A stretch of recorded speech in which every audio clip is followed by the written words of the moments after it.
Macmillan Audio presents The Beauty Queen of Jerusalem by Sarit Yishai-Levi. Read for you by Barrie Kreinik.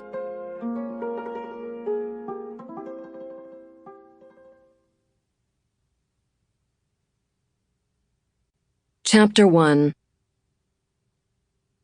My mother Luna passed away shortly before my 18th birthday.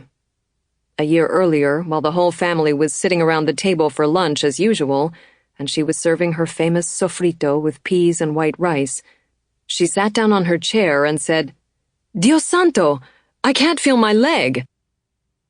Father ignored her and went on reading the paper and eating. My little brother Ronnie laughed and shook Mother's leg under the table. "Mother's got a leg like a doll's."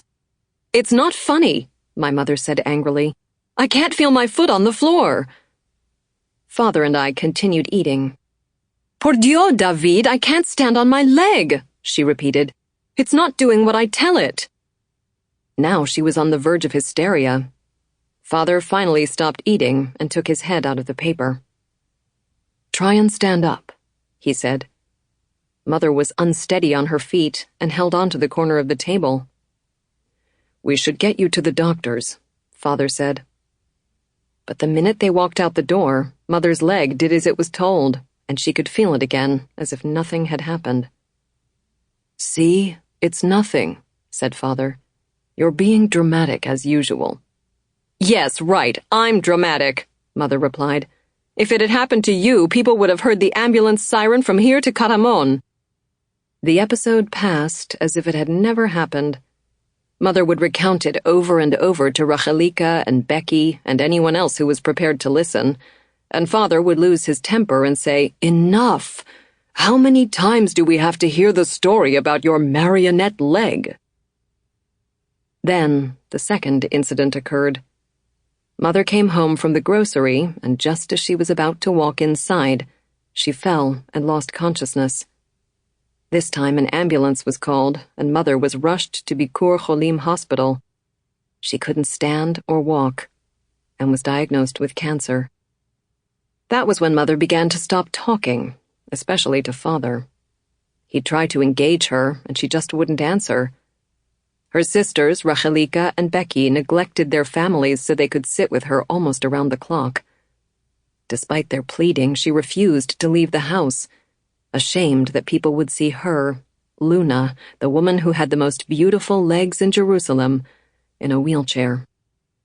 As much as I hardened my heart at the time, it was distressing to see Rachelika peeling an orange for Mother, begging her to eat her favorite fruit, and Becky gently painting Mother's nails with red polish, for even then, when she was so sick and weak, she was still meticulous about her manicure and pedicure.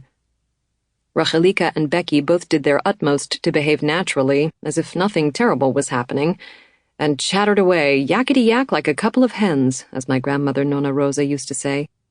Only Luna, the biggest chatterbox of all, remained silent.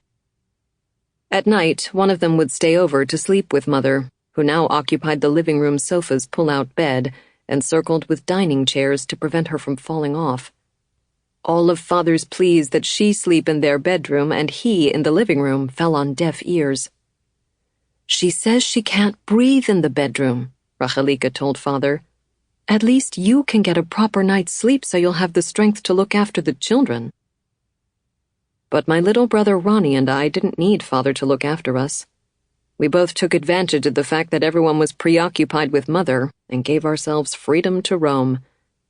Ronnie preferred the company of boys his age and spent whole days in their houses and many nights as well, while I spent my time with Amnon, my boyfriend.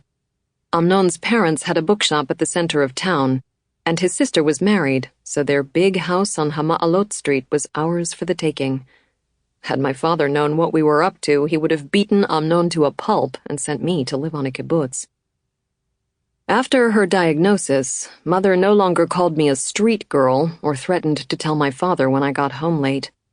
She wouldn't even look at me, but just sat in her wheelchair staring into space or whispering with one of her sisters. Father would make dinner, and he too wouldn't ask me. Sample complete. Ready to continue?